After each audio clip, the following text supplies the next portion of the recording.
All right, these are the answers to quiz review. So for the first one here, we're asked for the domain and range. The domain is the list of the x values, so 1, 2, 3, 4. The range is the list of the y values, so 3, 6, 10, 15. Pretty straightforward, you just have to know which goes where. As far as the function goes, you look and say my 1 goes to 3 right now. 1 doesn't go to anything else later on. 2 goes to 6, 3 to 10, 4 to 15. Each of our domains are just associated with one range. They aren't going to two different places. So as long as that's the case, then yeah, we have what's called a function. Okay. For B, our x values in this case are 0, 3, and 6. So we'll write that down. Our range values are 0, 1, and 3. Okay, now if you look, we have 0 going to 0 and 3 going to 1. Those are okay, but this 6 is going to 1 and to 3, and that can't be.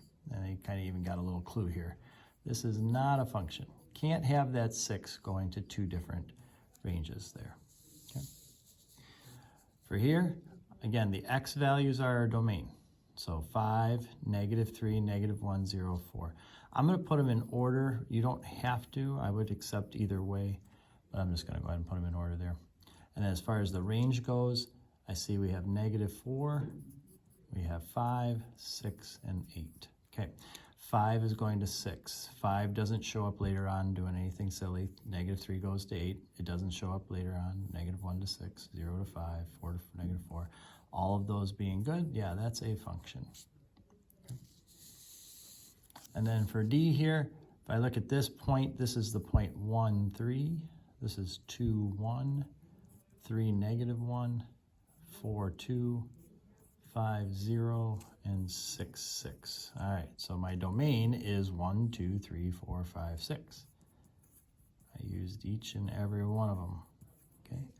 The range are the y values. So I see I have -1, I have 0, I have 1, 2, 3, and I have 6. Okay, so you just list all the y values there. All right, 1 goes to 3, 2 to 1, 3, 4, 5. All of those domains are being good. Nobody's going to two different places. So yeah, that's a function. Okay. So we go to evaluate. What we're doing is we're putting a value in for x and then solving. So f of 4 is 5 times 4 plus 3. So that 5 times 4 is 20. You get 20 plus 3, which is 23. So that's it. Just plug it in, see what you get. Same thing here. H of -3 is -2 times -3 plus 7. So this is 6 plus 7, which is 13. For here, I want to know what value I'd have to put in for x to get an answer of 27. So this time I'm setting it equal to 27.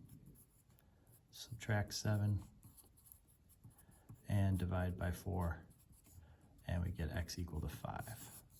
Okay, so that one time we're just solving it. Here it says the function blah models the amount of money Francis makes when babysitting for X hours. How much money will he make for 2 hours of babysitting? So really they just want you to take 2 and put it in here. In other words, f of 2 is 8 times 2 plus 15. That's 16 plus 15, which is 31. They'll make $31 for those 2 hours. Okay. All right. We got Shauna going fishing. She records how many worms she has left at the end start of each hour in the table below. So she starts with 23. After an hour, she's down to 20, then down to 17, down to 14, down to 11. We can see that the rate is -3. So that should be our slope. I'm looking for an equation that has a slope of -3. Okay, so I'll get rid of A, and I'll get rid of B. Okay, and I'm looking for one that has a starting amount of 23. So here's positive 23. That starts at -23. All right, so C is our choice on that one. Then on this one, when I'm asking for f of 4 off of a graph, what you're doing is you're going to 4 on the x-axis. So go to 4, go up, whatever value you're at, that's what your function is. So f of 4, if I go to 4 and find it, it's at a height of 1. That's f of 4. F of -0.5, if I go to -0.5 and find that value, I'm down here at -4.